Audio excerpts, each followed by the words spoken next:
Welcome to our webinar. It's a great pleasure for me and for my colleague Christina Pinkney to open this event, first of its kind at UC Berkeley Extension. My name is Nadège Torres. I'm the Director of Academic Design, Innovation and Custom Programs at UC Berkeley Extension, which is a continuing education department of UC Berkeley.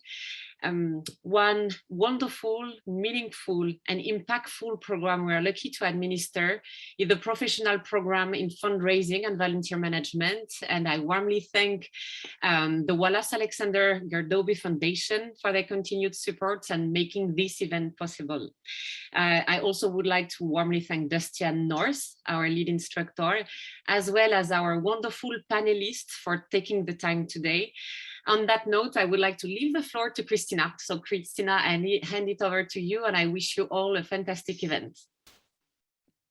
Hello, everyone. I'm Christina, and I help administer the fundraising and volunteer management program. I'd like to also welcome you all to this event, the first one for the FVM program, so we're very excited. I would like to note that this event is being recorded, and this recording will be made available to everyone who registered in the coming weeks.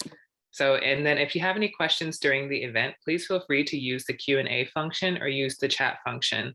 At this time, the chat function will just show to the host and the panelists, so you can send questions directly to us.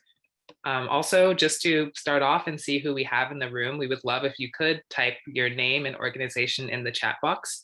It would just be good to see, who all is here.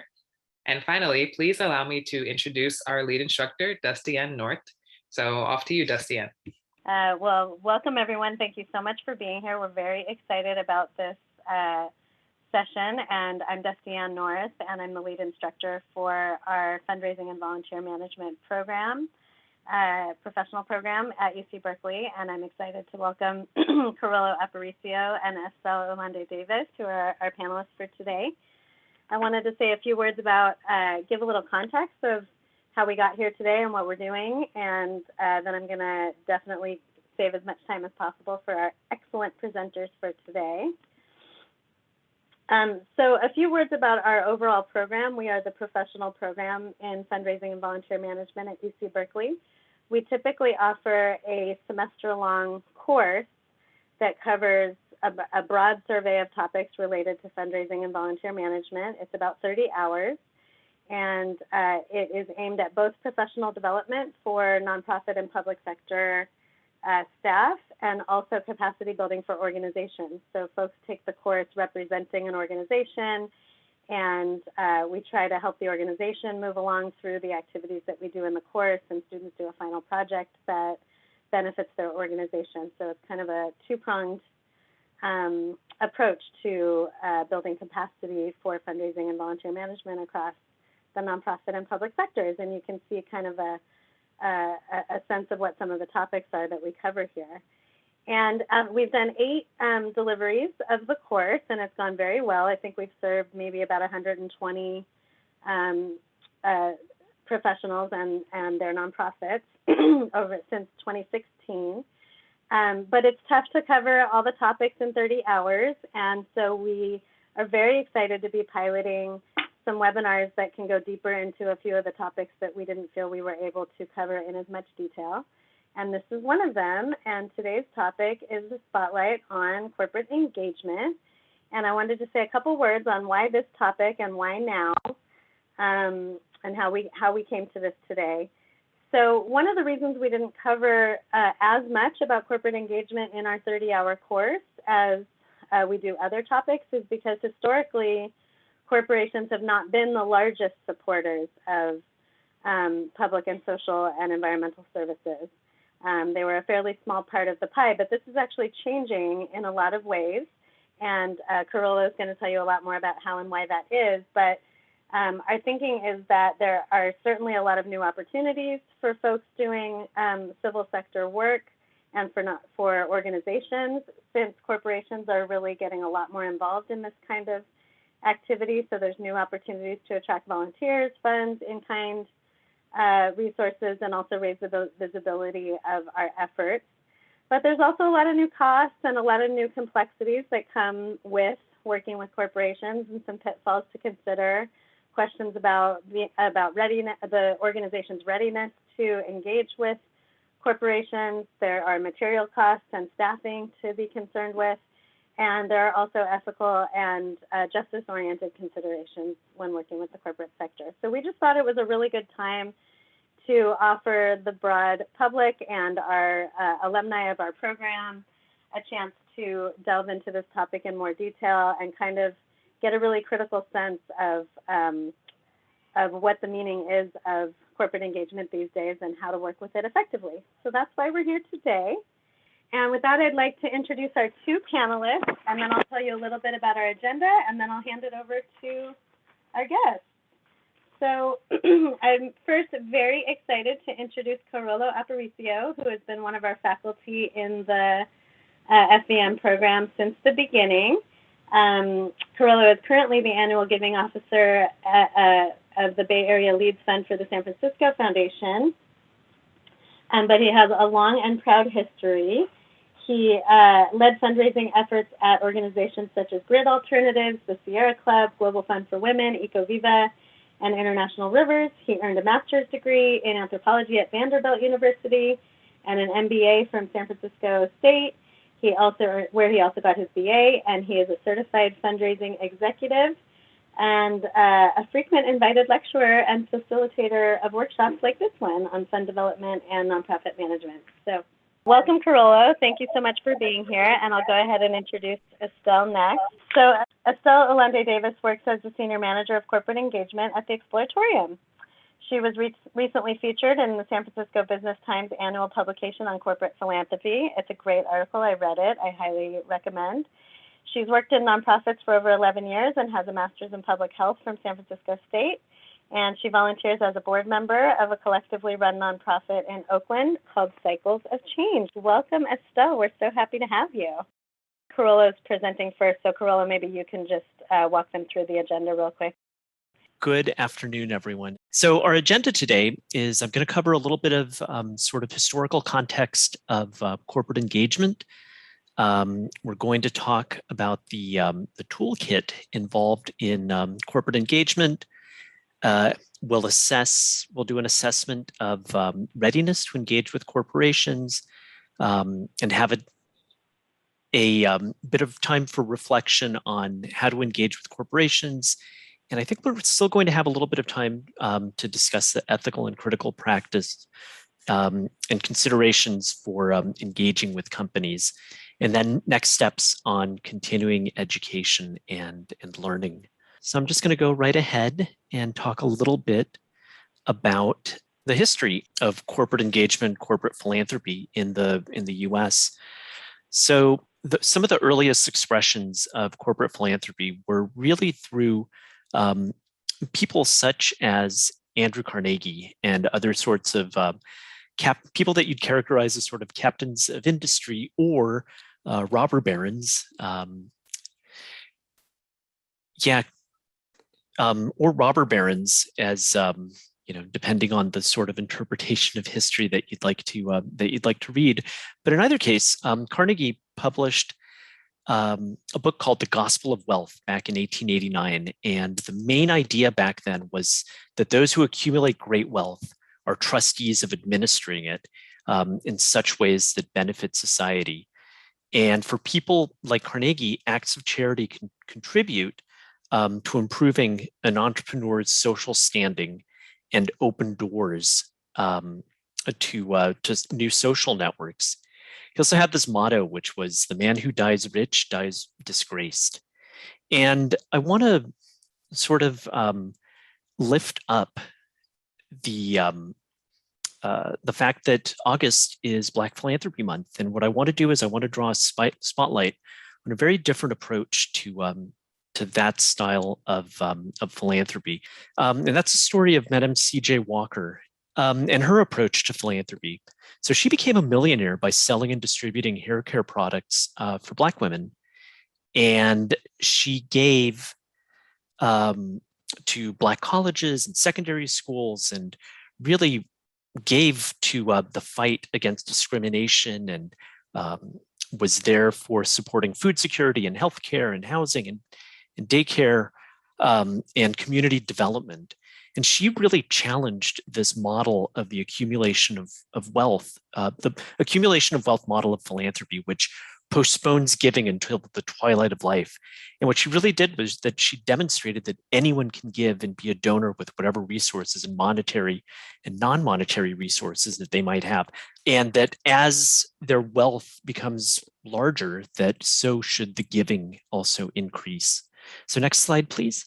So in the context of post-World War II, corporate philanthropy really kind of took off in the U.S. There was this vast industrial expansion and the growth of corporations, and major corporations established their foundations during this time period. So Ford Motor Company established their fund in 1949. AT&T established theirs in 1953, and Philip Morris, yes, the cigarette maker, established theirs in 1956. And there's a host of other recognizable corporate institutions that created their foundations during this time.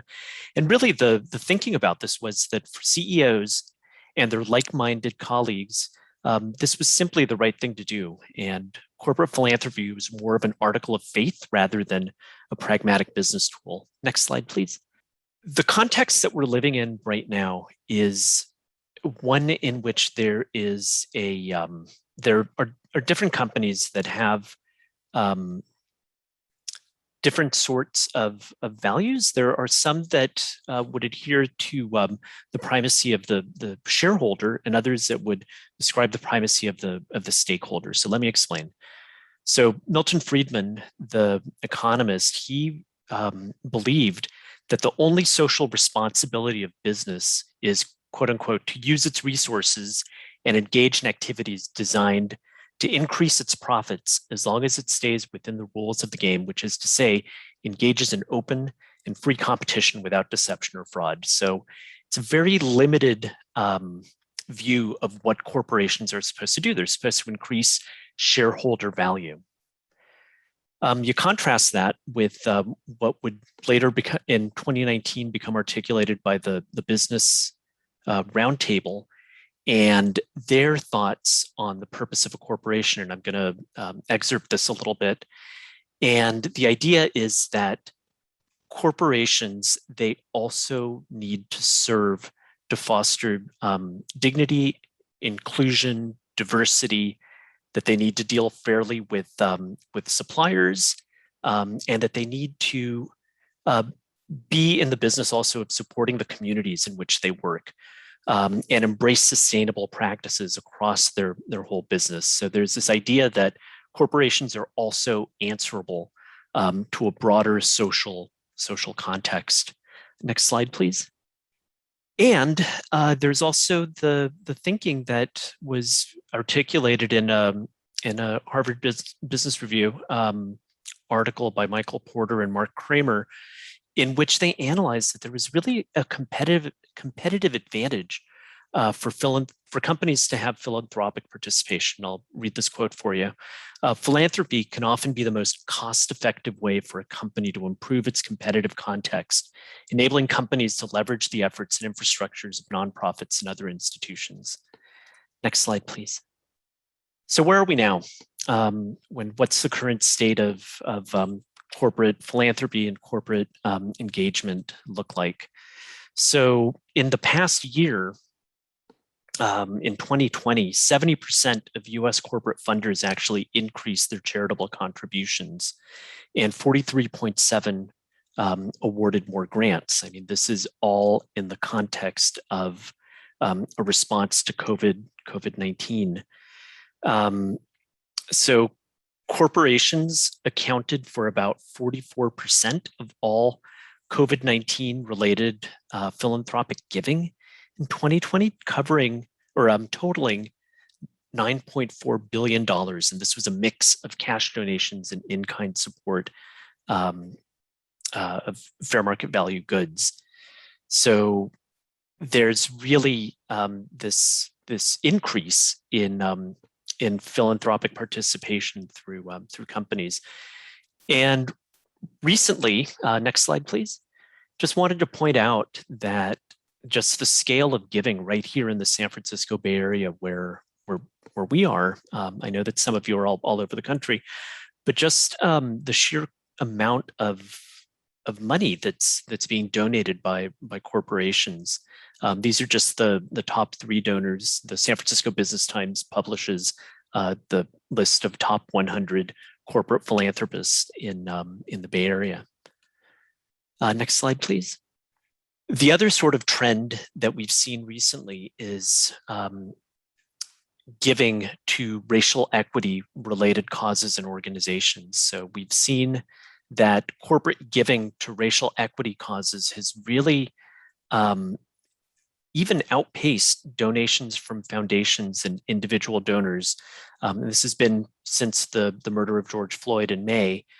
So in the time period from June 2020 to January 2021, we saw companies give or pledge about $8.2 billion of the $12 billion that were contributed or earmarked for racial justice issues. And we've seen large commitments from companies like JP Morgan Chase, PayPal, and Microsoft and Salesforce.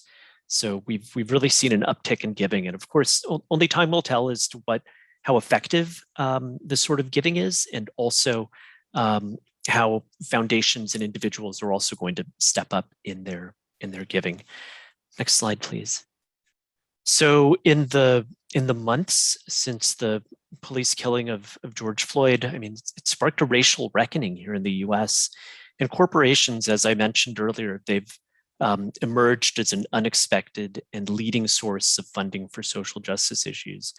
And my boss at the San Francisco Foundation, Fred Blackwell, I think he really summed it up very, very well in terms of where a lot of companies are these days. And he's mentioned that there's really 3 types of approaches to these issues around racial justice. He said that there are some companies that have made anti-racist statements and are now in the process of operationalizing. There's some companies that have made anti-racist statements, but really haven't done anything to operationalize it. So it's purely performative. And then there's another type of company that they've made absolutely no statement and certainly haven't moved in any way to address issues of racial justice. And a little while ago, Christine pointed out a really excellent speaker series that is hosted by Berkeley Global, and you can watch it online. And I've got the URL in the slide for you. And it's a speaker series on issues of diversity and inclusion, and it's corporate leaders that are involved in these efforts. And I highly recommend the series as just part of your continuing education around these issues. So I will be quiet now. And Estelle, why don't you share a little bit about some of the corporate motivations for giving for corporations? All right. Hello, everyone. Good afternoon. So I'm just going to sort of shift us away from some of the history and context and into some of the nitty-gritty of how corporations engage with nonprofits. So you can see, I try not to read my slides. So you can see that corporations have all sorts of motivations for giving, and they're not just about altruism. Corporations are building their giving strategies and their engagements with nonprofits into their marketing strategies, into their employee engagement strategies, and trying to make their employees proud of the places where they work. They're also they're donating in the communities where they're also selling products. So they're trying to make their brand associated with goodwill of their future customers. There are tax benefits to giving. There is increased shareholder or consumer really pressures to have a corporate social responsibility model as part of your business. And also because they have to. For a lot of organizations that are getting started with corporate partnerships, banks are often a really good place to start. And banks actually have to donate to their communities. through the Community Reinvestment Act. So it's helpful to just think about the context for why companies are engaging with you, and then think about how your nonprofit can engage back with them in a way that's beneficial for you. But trying to be sort of always very self-aware that there are all these motivations around. There are a number of mechanisms that companies engage with nonprofits. Next slide, please. So aside from traditional grant making from corporate philanthropy, I increasingly do sponsorships in my work at the Exploratorium. It's probably our biggest growing area, and I'll really deep dive on that later this afternoon. There is matching gifts programs. Often that's kind of combined with like an individual giving strategy where you're asking your donors to check in with their business, their companies where they work, and see if their companies can match. There's cause marketing, often a strategy for larger national nonprofits. In-kind gifts and pro bono, thinking about tax services, legal services, just any sort of professional services that often, especially smaller nonprofits, have a hard time having someone on retainer or having those people on staff. It can be an incredible way to partner with local businesses. And volunteerism, which we'll go into a little bit more detail with Carollo in the next slide. Thanks for the segue. So on the topic of volunteers and corporate engagement, I just want to draw a little bit on my experience at Grid Alternatives. And so Grid Alternatives is a nonprofit organization that works to make solar photovoltaic technology practical and accessible for low-income communities, and providing pathways to clean energy jobs. I worked with them on corporate partnerships, and the organization has a very successful corporate engagement program. It had one before I came on board. I'd like to imagine that I contributed to continuing that tradition, and today, under new leadership in that program, they continue to have a very successful corporate engagement program. So the key to their success is that they are able to find alignment with companies in the solar industry. For instance, they're able to demonstrate that they're able to deploy measurable impacts. They're able to engage with employees, and they're able to have an active volunteer program that's specific to solar installations and workforce development and classes for trainees. So I just want to draw on an example, a specific example. Next slide, please, of a partnership that we had with between IGS and Grid Alternatives. So IGS is an energy company that is transitioning from its old business model of transporting natural gas to becoming carbon neutral by 2024 and increasing the amount of renewable energy in its energy portfolio so that 100% of its energy, of its electricity production will be from renewable resources. So the issue that they faced as a company, as they sought alignment between their business, their core business, and their engagement with community, was how are we going to educate our staff on this clean energy transition? How are we going to market this transition to our customers and our shareholders? And how are we going to take the steps to develop our workforce? So this is from the point of view of the company. And one of the tools that they saw was they saw partnerships with nonprofits as a possible way to help them accomplish these efforts. So they sought to partner with nonprofits that aligned with their emerging business model. And Grid Alternatives, with its experience as a solar installer and a trainer in this technology, seemed to be the right partner, both from a public relations perspective, but also from the perspective of being learners together about the issues and opportunities that are experienced in providing solar to low-income clients. So one of the sets of activities that we did together was we worked together on solar installations actually outside of the US, in Mexico and in Nicaragua, and the company offered these volunteer trips as incentive for workers. And it was a very, very popular program. And it really raised the visibility of renewables within the company. The company would, of course, pay for the volunteer opportunity with Grid Alternatives, and they, over the years, have made substantial financial contributions to support the efforts of the organization. Next slide, please. So I just want to provide a little bit of an epilogue of where we are now in terms of just a response to COVID and the effects of COVID. I interviewed one of my former colleagues at Grid Alternatives who's working on the volunteer program, and I asked, well, what sort of adjustments have been made in response to COVID and not being able to have people have these face-to-face volunteer experiences. And what she mentioned was that they were experimenting with different ways of engaging with corporate volunteers through a virtual mentorship program with solar trainees. They also held sponsored work experiences but without actual volunteers. They'd have the banner and a video and an impact report, and then host an online sort of lunch and learn for people from the various companies that they partner with.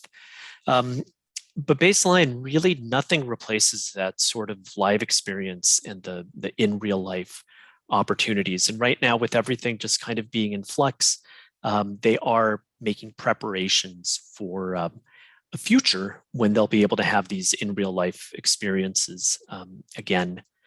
So this slide, what it just shows is it underscores the fact that volunteer experiences, they are not cheap for the organization, and that really the costs for the experience need to be covered by someone, and that someone really ought to be the corporate partner.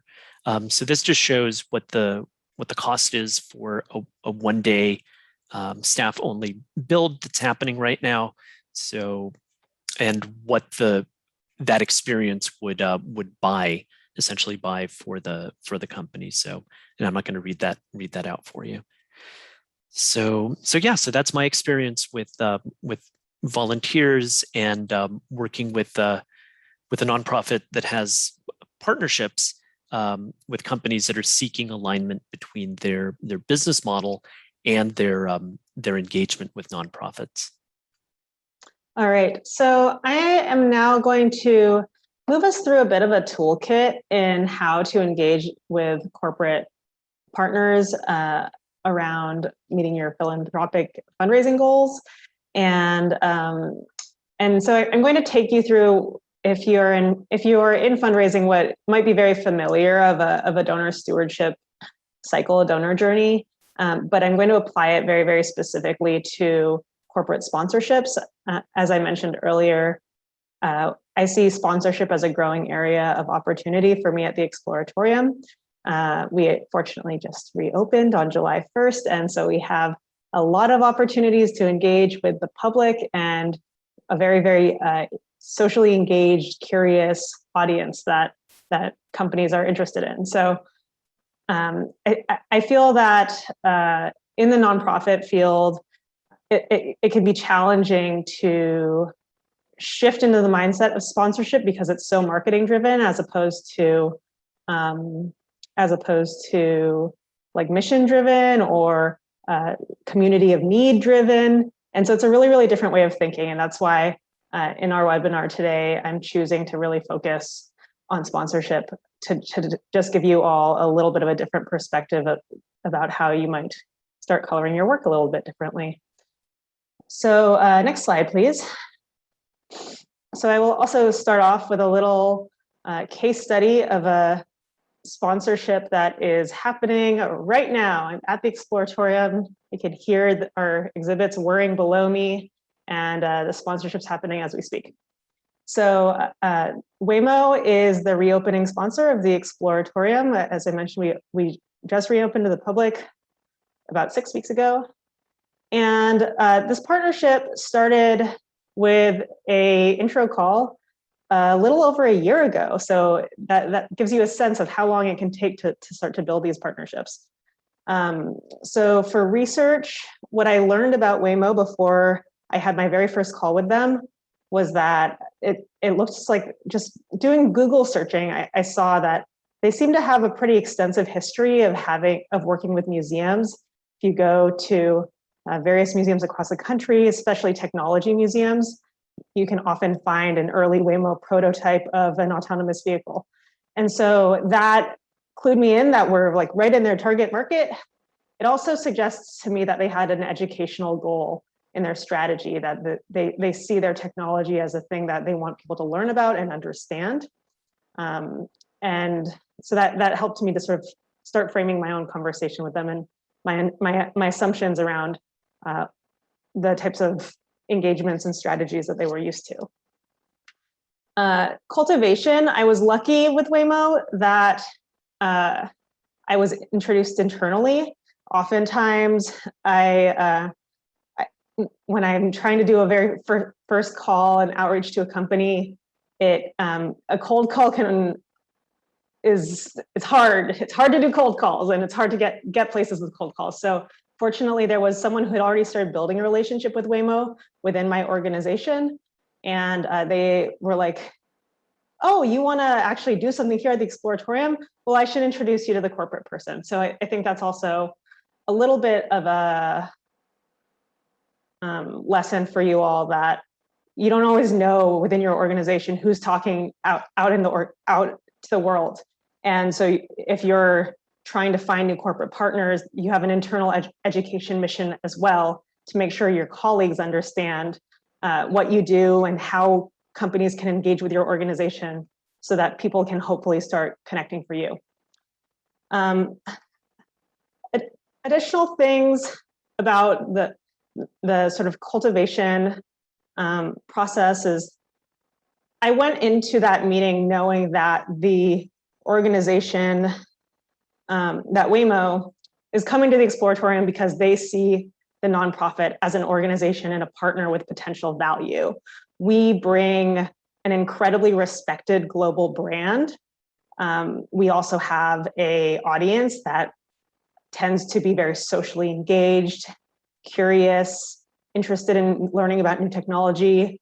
Many people who are early adopters can come to the Exploratorium. So we're a place that we have our own internal value that makes us a valuable partner. And I think that's just always important to think about when you're thinking about engaging with companies. What is the value that you're bringing to them? So in the solicitation process, I will go into this in greater detail later, but it was really about multiple rounds of negotiation. When I first really understood what the partnership wanted, they wanted to work with us to build an exhibit about LiDAR that would live on our museum floor. That would be an educational exhibit. And you can actually see in this photo that's a photo of me and several Waymo engineers posing in front of our exhibit about LiDAR that is now on our museum floor. If you came here, you'd be able to see it. And so once I understood what they wanted to do, I knew that for me, within our organization, that was like a pretty significant thing for us to think about committing ourselves to. I knew it would take a lot of work on my end to make that partnership work well and have a successful install. And that it also is really, really, it means a lot to be inside of an educational space. And that's a really, really important thing for us to just think about where our boundaries are around that. And, you know, it's like a sponsorship is not inherently educational, it's inherently marketing. So thinking about what your organization's values are in that. So in the negotiation, I because I understood the sort of scope and scale of this partnership, I had it in my mind as a minimum partnership amount, and I was pretty transparent with them from the beginning about the minimum fee that it would be cost to do the type of partnership that they were asking about.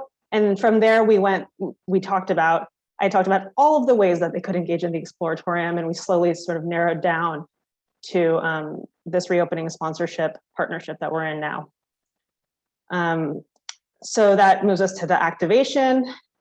It is, for us, in this case, it's ongoing because they're sponsoring throughout the entire summer.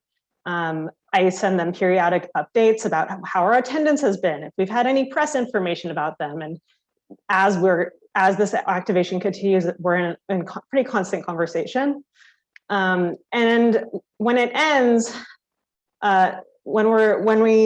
when the sponsorship ends, the stewardship has really already begun, because I'm constantly, like I said, communicating back about how things are going, making sure that I'm delivering on all the sponsorship benefits that I've promised. And I'm going to wrap that all up and put it into a pre-fulfillment report that I'll talk about a little bit more in our next step. So that's Waymo with the donor cycle. And now we're going to dive into each of those steps in the donor cycle to give you all a few more guidelines, tips, and tricks as you start to build your corporate strategies. All right, so research, again, you all are going to get access to this recording afterwards, so I'm not going to go too deeply into these questions, but I will say that corporate research is a little bit different than individual giving strategies. I honestly rely on Google more than anything else, and LinkedIn. In the Bay Area, we have an annual publication called the San Francisco Business Times Top 100 Bay Area Corporate Philanthropists, and that list is like, it sort of becomes my go-to resource for an entire year. So just think really broadly about how you use research. And then I would also say that the research questions for corporate partnerships is a little bit different than you might expect. You're trying to figure out who is the best contact, and that contact isn't always the head of the foundation. It could be a person who's in CSR, especially if you're looking at things like employee volunteerism or employee engagement. That might be an HR person. I talk to a lot of people from marketing or partnerships. And if you're working with a smaller organization, like a local insurance company or a law firm, you might be talking to the CEO themselves or perhaps their assistant. So just thinking about who you're trying to get to is a really important first step. Just because you know one person who works at a company doesn't necessarily mean that that's a warm prospect for you. Another question to ask is, do you have connection to their decision makers, influencers, and gatekeepers? We try to have an annual activity with our board members where we share with them some of the companies that we are thinking about might be our top level prospects for partners, and ask them if they have connections to those people. And then questions about what their partnerships look like right now. How big is the partnership? How do you see them participating in your local community? And does the way that they are engaging with nonprofits feel like it would fit for your nonprofit? Maybe it would, and maybe it wouldn't. So not every company is going to be the perfect company for you. And hopefully you can sort of start to understand that before you even initiate outreach or have an initial conversation with them. Next step. Thank you. Next step, next slide. Okay, so now we're on cultivation. Again, I want to just sort of shift our thinking a little bit from traditional nonprofit volunteerism, nonprofit fundraising towards a sponsorship call and show you a little bit about how it's just so different. The focus is not about your nonprofit. It's not necessarily about the incredible mission you do or why it's so important to reach a community of need that you work with, or even the impact you do. It's really very audience focused and marketing driven. So when you get an initial phone call with a potential sponsor, you want to make that call very focused on them. I usually keep my calls really, really brief, like 20 minutes or less. If I've done the outreach to them, also my initial emails are really brief. They're super generic. I don't send them a pitch deck. I don't send them information about my gala. I just say, I'm really interested in a conversation to learn about the ways that we could partner. And I keep it's like 5 sentences or less. And the call is focused on discovery about them. So I have a few questions on this slide that you can use as a little bit of a guideline for how you're trying to understand the company a little bit better. And some of these questions you might already have the answer to if you've done great research, but you still want to hear them say it because maybe the strategy has changed and you want to sort of reaffirm your idea about what might be a good partnership. Once you have all of this information, then it becomes appropriate to focus more on yourself and your nonprofit and talk about the community that you work with, your potential audience or your donor audience, depending on where you think that this partnership might interact with your organization, and start talking about the engagement opportunities there. Next slide, please. All right, solicitation. So I'm going to go through 2 different models of solicitation. This one, if you are in fundraising now, might be familiar to you. It's kind of old school. It's a very traditional way that many nonprofits have engaged companies for a very long time. It's sort of traditional sponsorship fundraising grid. This one I found online. I don't have any personal relationship to this organization, but if you go online and you Google sponsorship levels gala, you'll see tons of examples. So you can sort of start to see benefits. And it's a really good model for galas. It's often what people are kind of expecting or looking for because it's just such a tried and true strategy that nonprofits and companies alike are very familiar with. And it's good for advancing a relationship that maybe has already been built. So for example, if members of your board work for a company, it's a great way to ask your board to encourage their company that they work for to engage. Or also just a little bit of a sort of lighter or easier touch. I think for a community-based organization where your corporate strategy is perhaps not as complex as what I described with Waymo, it could be a really good way to just build relationships with your local community businesses like banks, real estate agencies, neighborhood businesses, insurance agencies. If your asks are like $1,000 to $10,000 and you don't really want to design a custom thing for all of them, but you have a really great fundraiser event, a traditional sponsorship grid for an event could be something that works for you. It does have shortcomings. It really addresses the needs of just one event. It doesn't open up a conversation to a more complex or longer term partnership.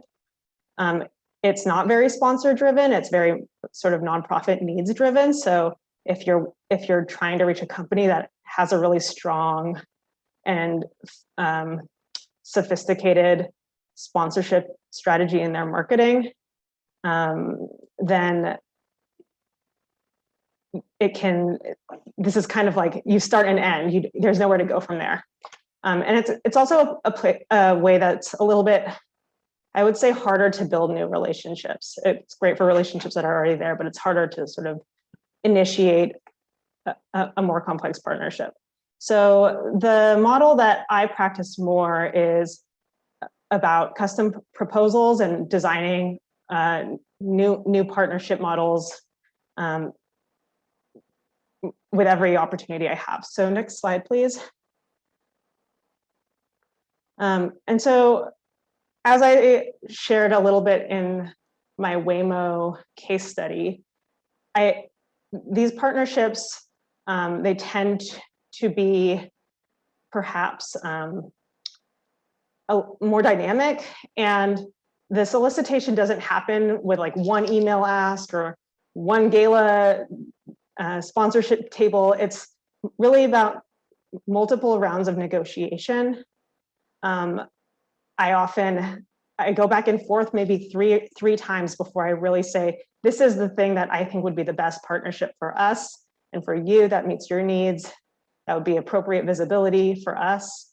And at that point, it's not a written proposal. It's usually a PowerPoint presentation that I present live to them and then share afterwards.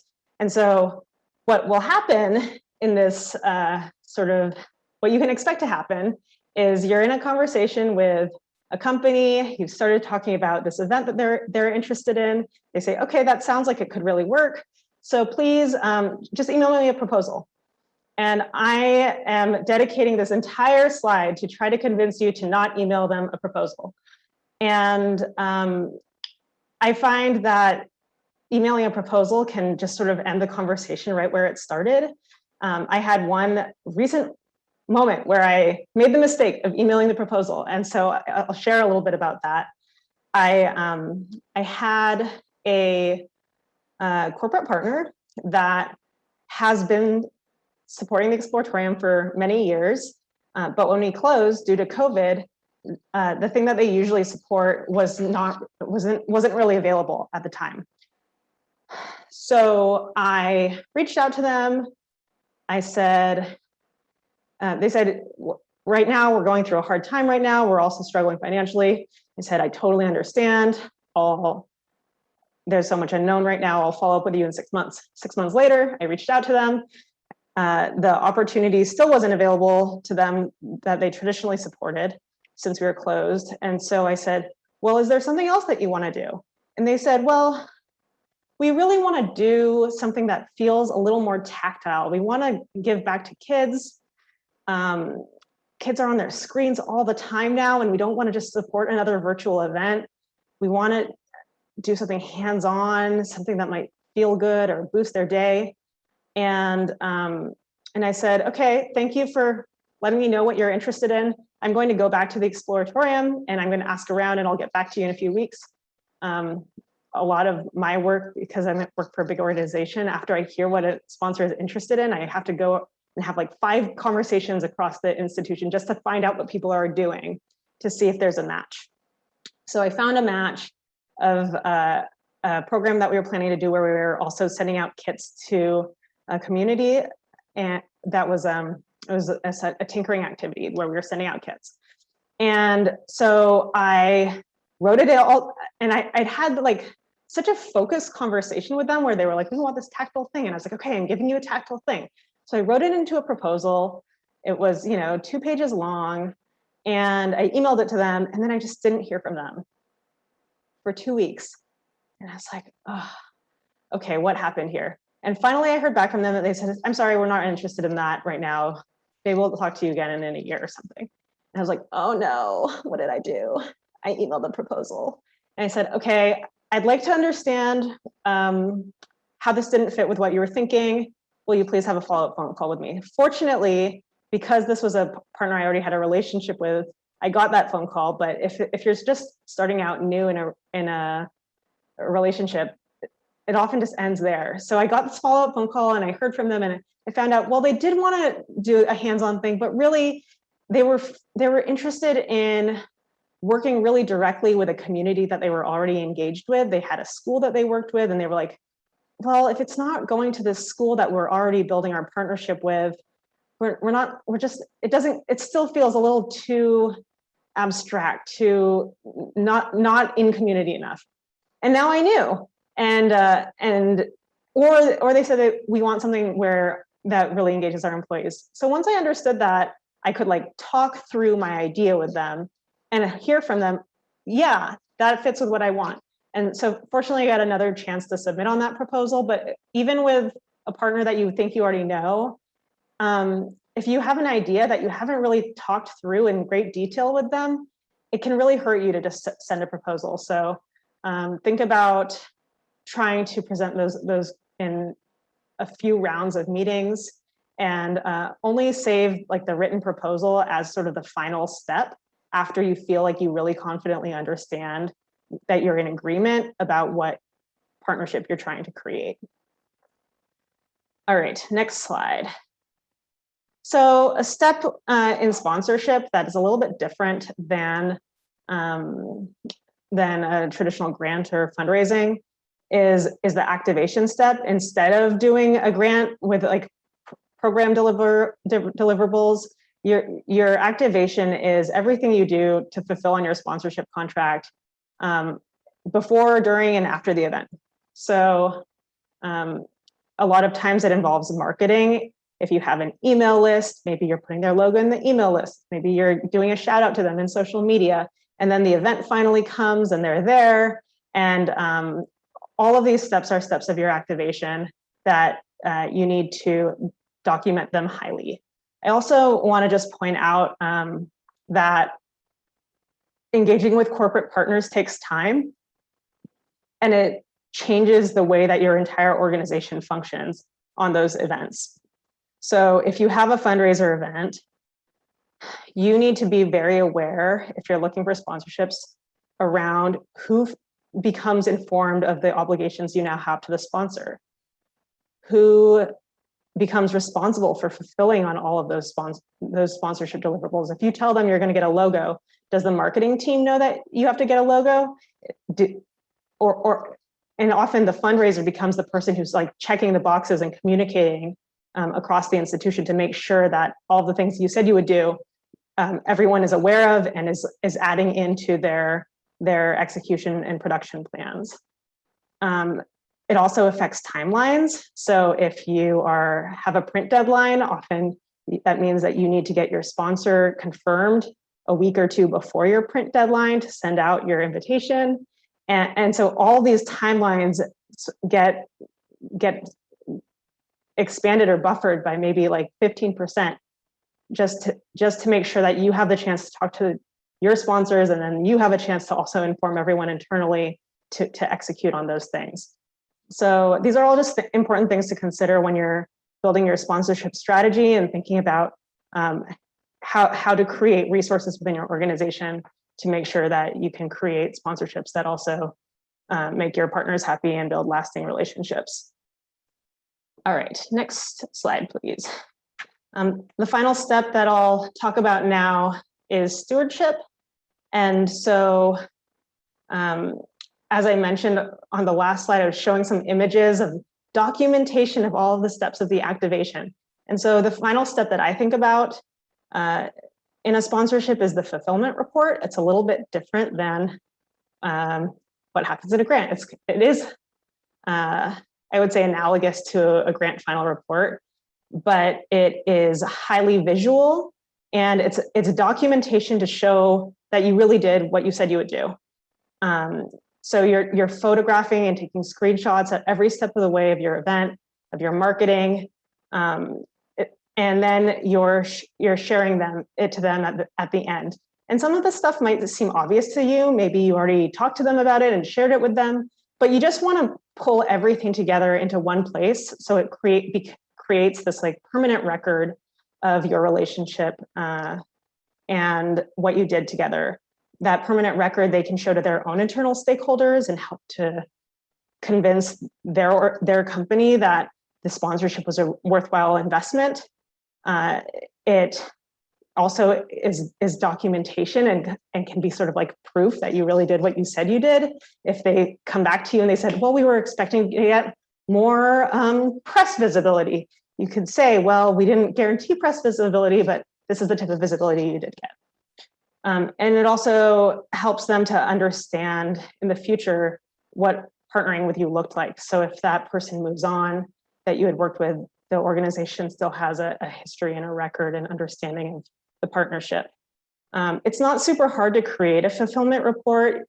I often use like a free web graphic program called Canva. I also share a Google folder with the different assets that I screen grabbed throughout the partnership. I use a very nifty plugin on my browser called Go Full Page Screen Capture. just to record the entire email that I sent or what have you. And so all of that is really, really important to document. And they look kind of boring, but they show that you did a great job. And when you deliver that fulfillment report, it's an opportunity to have a final conversation with the sponsor, to have like a post-event wrap call, and to say, what did you think about the fulfillment report? Did you get what you were hoping to get out of the sponsorship? How did it go from your opinion? Did you reach the demographic that you hoped to reach? And finally, how do you think we can partner in the future? Already start having that conversation about how to continue the relationship, see if they're ready to commit to the next year's event as soon as your event is over and you deliver on that fulfillment report. So that brings us to the end of my toolkit, and I'll pass back to Carollo. One of the things that I wanted to leave everyone with was to just a set of questions to ask yourself if you're ready, if your organization is ready to engage in corporate partnerships or corporate philanthropy. So I've organized we've organized a set of questions, and one of them is, what sort of industries seem like natural fits for your organization? And I think that Estelle and I showed a couple of examples of where there is a natural fit. For instance, with a solar energy nonprofit and an energy company that's working on doing a clean energy transition. That seems like a pretty good fit. And Waymo, with just being so about technology and about being cutting edge technology, partnering with a cutting edge science and science education museum. That just really seems like a natural fit. And also thinking about what sort of industries conflict with your work. And this is where reflecting on your organization's gift acceptance policy would come in. The other thing that you would want to consider is what type of engagement are you interested in attracting? Is it employee volunteers? And if so, what roles? Is it event sponsorship? Is it grants and donations? Is it something different? Is it an ongoing and multifaceted partnership? And the other thing to consider in all of that is, what does it look like in terms of providing the actual service? What are the impacts on your organization? And that touches on the question, what is it that your organization actually has to offer a potential corporate partner? Another question to ask yourself is, within your organization, who is going to be interested in supporting this corporate partnership? And I know that we had a question on board participation come in over chat. This is something that board members can do, which is to champion this sort of program and also provide tangible help in providing introductions to those people who are either gatekeepers or decision makers within those organizations that you're attempting to work with. So that brings us to the other question to ask yourself is, what sort of businesses are you connected to? Who in your network can make these introductions? And I know that I just brought up board members, but there's other people. Estelle mentioned staff members who might have some of these contacts within corporations that you want to establish a relationship with. You want to consider what sort of budget you have and who is going to do what. What's the cost of running this sort of program, and how much are you going to raise over a specific period of time? You want to do a cost-benefit analysis. So you're going to want to figure out who is going to be responsible for what that division of labor is going to look like. And then who is it who actually has the decision on engaging in these partnerships? Is the decision-making going to be tiered according to the size of the partnership? And I've already alluded to a gift acceptance policy. I mean, where do corporations fit into the gift acceptance policy? And one of the things that I didn't mention here, but it is related to this issue, is around reputational risk. And what does that mean? What does it mean to have corporate partners, and where, what sort of reputational risk are you willing to take? And I think this is going to touch a little bit on ethical issues that Dustian is going to address to close us off. Hi, thank you. Oh, Estelle and Carlo, thank you so much for all that incredible information. Information so useful. And what we want to do next is go to some questions and things that people want to know more about. I have a little summary slide so you all can think of me as not the level of expert that Estelle and Carlo are by any means on this topic or on fundraising in general, although now I've been teaching this course for a while and have been around the fundraising world for a long time, but I'm actually more from the program side and volunteer management side. So you can think of me as kind of a quasi-expert, or someone who's an advanced student. Let's think of it that way. So I'm going to put up this slide, which is, these are some of the key points that I took from what Estelle and Carola are teaching us. So for those of you who are trying to make sense of everything that they're bringing to us, these are some key points that I thought were worth kind of remembering.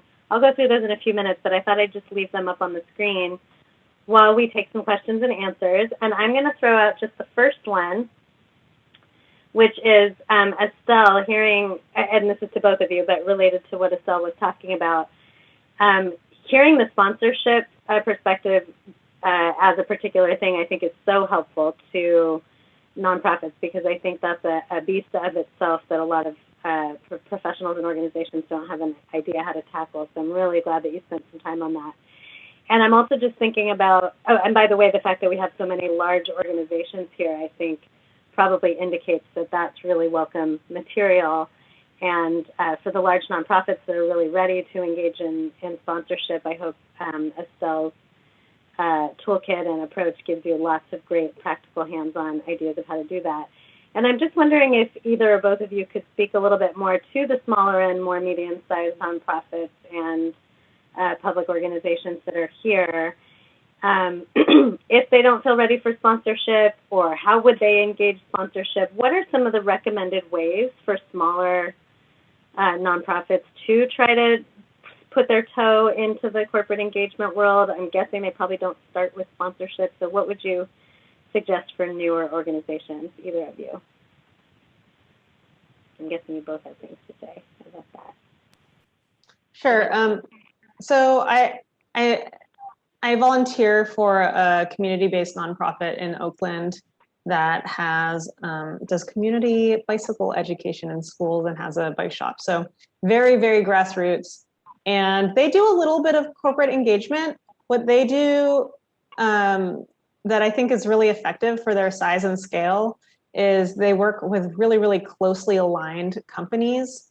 So companies that, at my scale, I'm probably not going to design a lot of sponsorship strategy for a $1,000 to $5,000 grant, but maybe it makes sense for a community-based organization to, for them, they work with companies who create specialty bike panniers and bicycle coffee that delivers artisanally roasted coffee on bicycles. And so just really, really deep aligned organizations that are also small and doesn't quite like sort of trigger, I would say, a sort of like cultural uneasiness around working with a really big company, that I think it becomes more complex. And I think the questions get harder, especially when you're a small organization, about how to sort of have a partnership that feels balanced, mutually beneficial.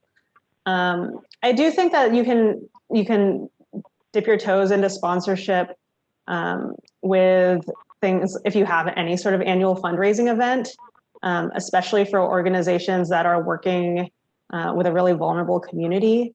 You might not want your corporate partner to engage directly with your community that you work with, but you might be comfortable having them engage with your donor audience or your volunteer audience.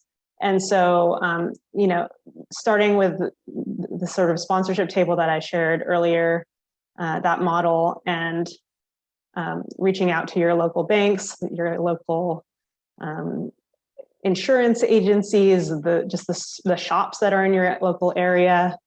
Those are all great very locally focused organizations that might support an organization that's just getting started.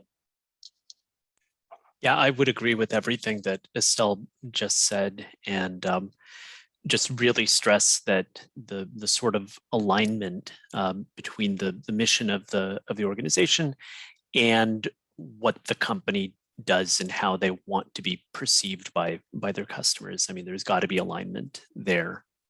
And so, yeah, and 100%, I agree with Estelle in that sponsorships, especially around events, are a really good place for smaller organizations to dip their toes into attracting corporate sponsorships. Wonderful, thank you. So there were a couple other questions that came in and that were good, and I'm probably going to do a little bit of a hack job on these because it's hard for me to see the chat while I'm also sharing, etc. So help me out if necessary. But one that I thought was good was Lindsay was asking, how do you walk that kind of careful line when you are doing sponsorship? How do you walk that careful line to avoid advertising and to have it seem more like advertising and triggering UBITs in sponsorship benefits? And how do you generally structure your sponsorship benefits so that it kind of walks that line between exploitation and support? Estelle, do you mind if I go ahead and give this a stab? Okay, I'll go ahead. So yeah, unrelated business income tax. So yeah, I mean, I think that the way to walk this line is to really be clear that the partnership is not an endorsement. I mean, you're not endorsing a company's product or service, and if you're not doing that, you're not advertising. You're just displaying a logo that says that they are supporting what you are doing. I mean, think about like the interstitials on KQED or on NPR. And I think that those are good examples of drawing that distinction between acknowledging a sponsor and advertising. I don't think anyone would say that these interstitials on KQED or NPR are advertising. And it all boils down to that endorsement. There is no endorsement of a product.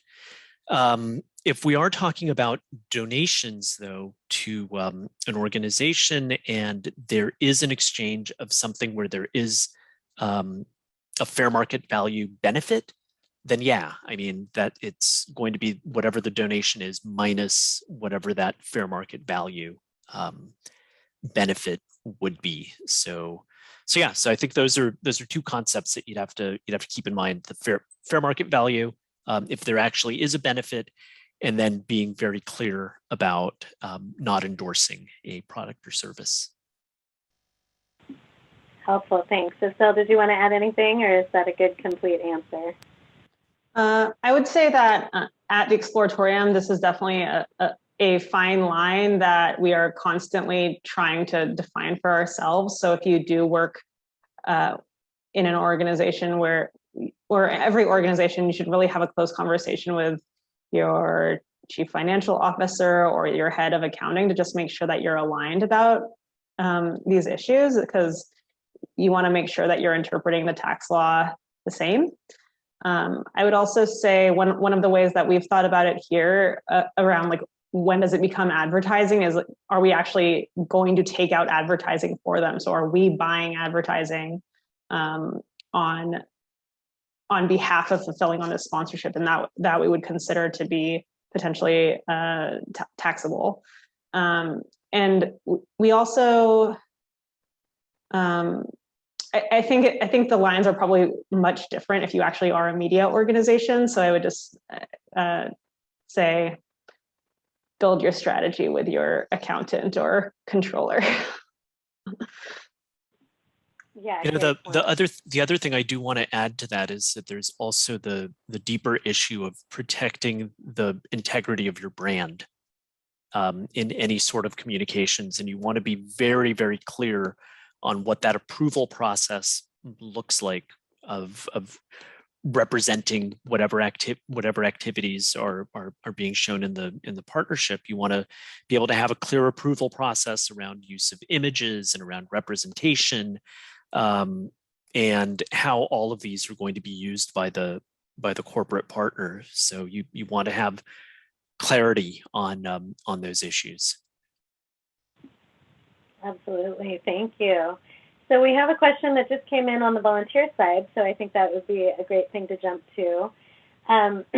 Greg Biggs is asking, it would be helpful to hear ideas on engaging corporate volunteers when it's not appropriate for them to have direct interactions with vulnerable populations. So how do you still provide experiences that feel real and pull heartstrings but don't put vulnerable folks at risk? And I'd love for you guys to answer that specific to corporate volunteers, and I have kind of a more general answer afterwards.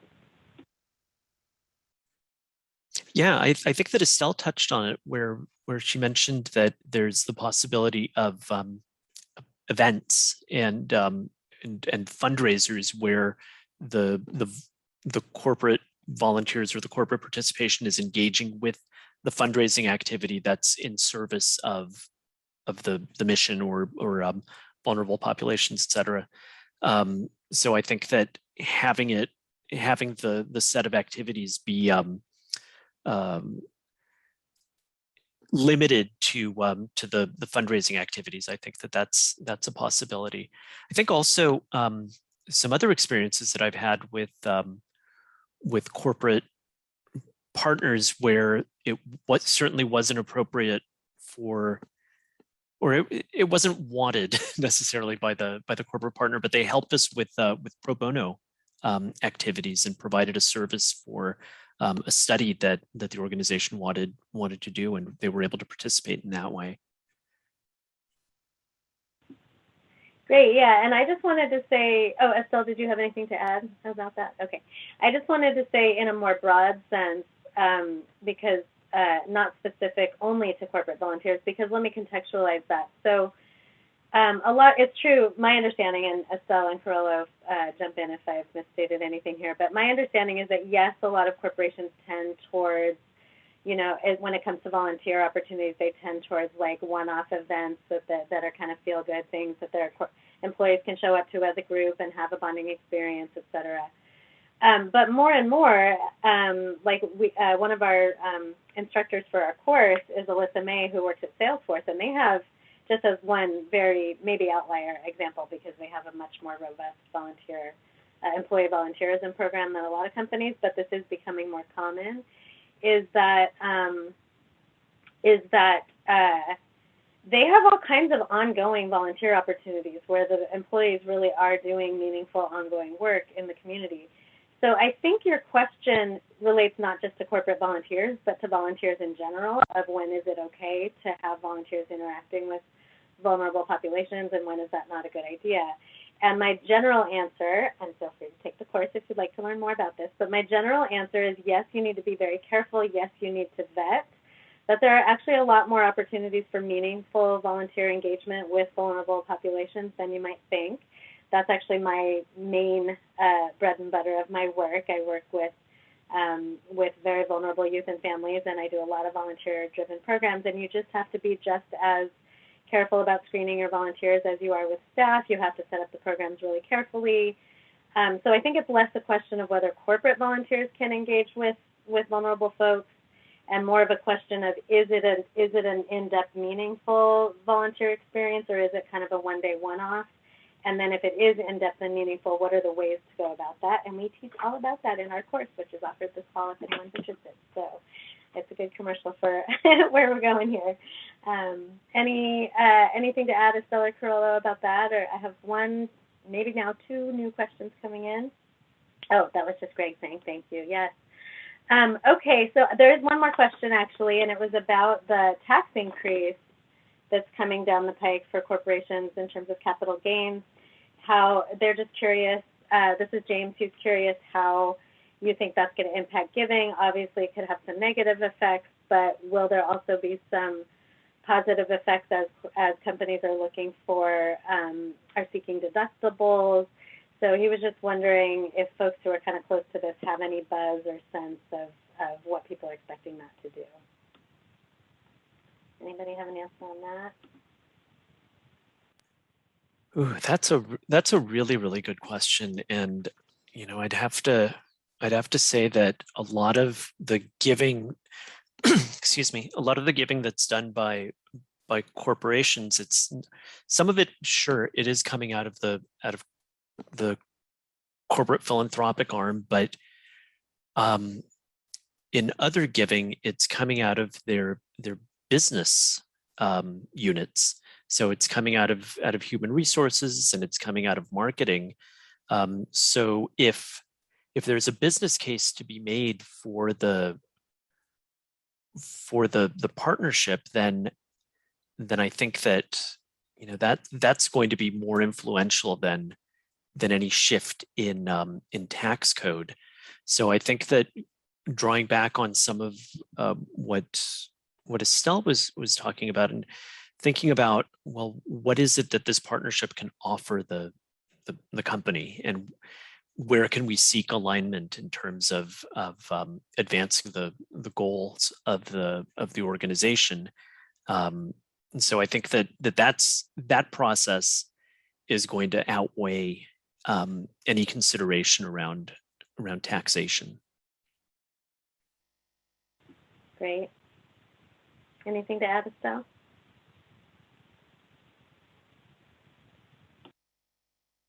Okay, great.